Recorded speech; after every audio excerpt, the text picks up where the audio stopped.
Prabowo dan Raja Abdullah II memang sudah bersahabat sejak lama. Persahabatan keduanya mulai terjalin saat sama-sama mengikuti pendidikan militer di Fort Benning, Amerika Serikat pada tahun 1980-an. Fort Benning merupakan lembaga pendidikan militer Amerika Serikat yang dikenal menggembleng pasukan khusus. Saat itu, Prabowo adalah perwira muda dari Indonesia, sementara Raja Abdullah II adalah pangeran militer dari Yordania. Dalam wawancara tahun 2019 dikutip dari Liputan 6, Prabowo menyebutkan hubungan mereka tumbuh secara natural melalui kedekatan dalam latihan dan nilai-nilai militer yang sama-sama mereka anut, seperti kedisiplinan, keberanian, dan loyalitas terhadap negara. Raja Abdullah II adalah seorang prajurit sejati, seorang teman yang saya hormati sejak muda, kata Prabowo. Setelah itu, keduanya bertemu lagi pada tahun 1995. Saat itu, Raja Abdullah II berada di Jakarta untuk menemui Menteri Riset dan Teknologi kala itu, yakni B.J. Habibie. Namun, pertemuan itu batal dilakukan. Raja Abdullah II kemudian dijadwalkan bertemu Panglima ABRI Faisal Tanjung. Lagi-lagi, pertemuan itu batal terjadi karena Faisal Tanjung berada di Turki. Kala itu Raja Abdullah II menjabat Komandan Pasukan Khusus Yordania. Karena batal bertemu B.J. Habibie dan Faisal Tanjung, staf Kedutaan Besar Yordania mengajak Raja Abdullah II untuk menyaksikan pelantikan Prabowo sebagai Komandan Pasukan Khusus atau Kopassus. Roda kehidupan seperti terus berputar. Prabowo dan Raja Abdullah II kembali bertemu pasca kerusuhan Mei 1998.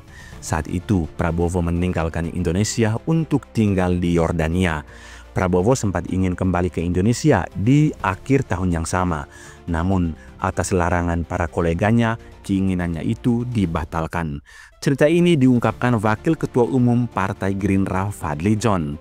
Fadly berkisah, Prabowo hijrah ke Yordania pada bulan September 1998 untuk menghindari fitnah yang begitu kencang di dalam negeri.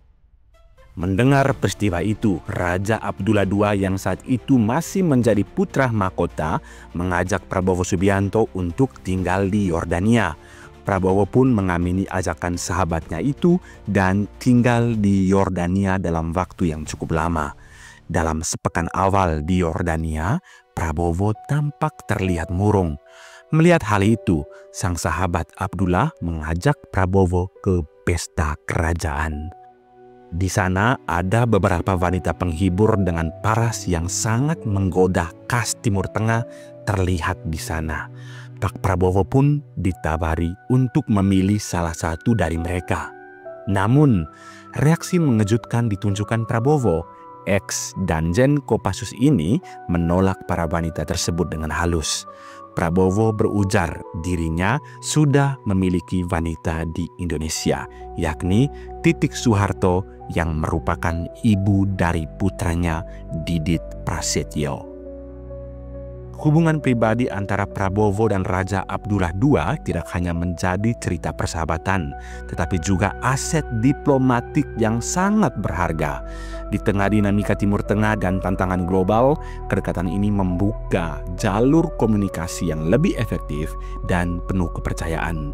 Hubungan Indonesia dan Yordania juga bisa menjadi jalan keluar di tengah dampak perang dagang Amerika-China yang ikut menyeret Indonesia saat ini.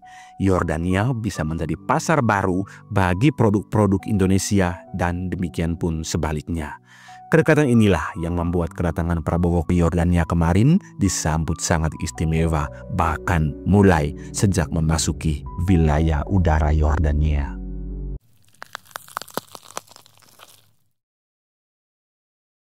Puncaknya adalah peristiwa lengser Soeharto 21 Mei 1998. Cendana sangat marah. Mengapa Prabowo membiarkan mahasiswa menduduki gedung MPR DPR? Mereka curiga bahwa itu sengaja sebagai bagian dari konspirasi untuk menjatuhkan Soeharto. Di hari jelang kejatuhan Soeharto di tahun 98, situasi politik keamanan kian memanas. Aksi demonstrasi berubah menjadi rusuh. Pendemo ditembak aparat keamanan hingga memakan korban jiwa dari mahasiswa. Pada saat itu, mahasiswa juga sudah berhasil menduduki gedung DPR MPR. Ketika peristiwa itu terjadi, Prabowo Subianto menjabat sebagai Panglima Kostrad. Dilansir dari buku berjudul Prabowo dari Cijantung Bergerak ke Istana, disebutkan Prabowo dipanggil salah satu anak Soeharto. Anak Soeharto yang tidak disebutkan namanya itu bertanya ke Prabowo mengenai tindakan ABRI jika mahasiswa terus-terusan berdemo. Prabowo menjawab, ada dua kemungkinan. Pertama, Presiden mesti mengundurkan diri, atau kedua, Presiden harus melakukan sedikit kompromi dan ada perubahan ke arah reformasi. Tak disangka, jawaban Prabowo ini membuat anak Soeharto itu marah. Prabowo dianggap pengkhianat oleh keluarga Cendana. Tak hanya itu, tuduhan Prabowo sebagai pengkhianat juga disebabkan beberapa hal lain, yaitu adanya pertemuan antara Prabowo dan Habibie setelah kerusuhan Mei 1998. Keluarga Cendana menuding pertemuan itu dalam rangka menyusun rencana menjatuhkan Soeharto. Padahal, pada pertemuan itu, Prabowo mengatakan tak masuk akal dirinya ingin menjungkalkan Soeharto karena dirinya adalah bagian dari rejim Soeharto. Menurut Prabowo, jika Soeharto berkuasa lebih lama lagi, tentu dirinya akan diuntungkan secara karir militer. Tanggal 20 Mei 1998, satu hari sebelum Soeharto mengumumkan pengunduran dirinya, ada rencana aksi sejuta orang di Monas yang digalang Amin Rais. Prabowo dan Kiflan Zain melakukan manuver untuk menggagalkan aksi tersebut. Kiflan Zain memerintahkan pasukannya membawa senjata dengan peluru tajam untuk menghalau massa. Kiflan Zain juga mengerahkan tank dan panser di pusat-pusat kota. Ia memerintahkan pasukannya untuk melindas siapa saja yang memaksa masuk ke Monas. Alhasil, aksi sejuta orang itu pun urung dilaksanakan. Di hari yang sama lepas maghrib, Prabowo mendatangi Habibie. Prabowo memberitahu bahwa kemungkinan besar Soeharto akan turun. Setelah itu Prabowo yang masih mengenakan seragam loreng tentara berajak ke kediaman Soeharto di Jalan Cendana. Kala itu Prabowo mengira bakal dipuji oleh mertuanya karena berhasil menggagalkan aksi sejuta orang di Monas. Di ruang keluarga, Soeharto terlihat sedang duduk bersama Wiranto dan anak-anaknya. Tak disangka, bukan pujian yang didapat Prabowo, malah didamprat oleh anak Soeharto. Mami putri bungsu Soeharto langsung berdiri dari tempat duduknya. Sambil menudingkan jarinya ke hidung Prabowo, Mami mengatakan Prabowo pengkhianat, lalu mengusir Prabowo dari rumah itu. Prabowo berjalan keluar dan menunggu untuk penjelasan istri Prabowo. Saat itu, Titik Soeharto hanya bisa menangis. Akhirnya Prabowo memutuskan pulang karena tak juga ditemui oleh keluarga Cendana. Pada saat itu, Soeharto sempat bilang ke Wiranto untuk menyingkirkan Prabowo dari pasukan. Prabowo lalu menelpon ayahnya dan memberitahu bahwa dirinya dikhianati oleh mertuanya sendiri. Sumitro awalnya tak percaya, namun Prabowo tetap meyakinkan bahwa ia dikhianati.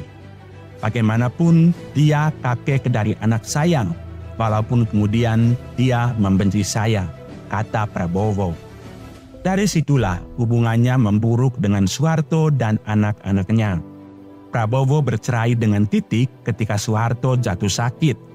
Prabowo pun tak menjenguk mantan mertuanya itu. Prabowo kala itu sudah berada di Yordania. Karir militer Prabowo pun ambruk. Ketika Soeharto lengser, ia dipecat oleh Dewan Kehormatan Perwira. Itulah kisah hubungan Prabowo Subianto dengan keluarga Cendana di tahun 98. Hubungan Prabowo dan Titik pun dinilai kandas karena politik.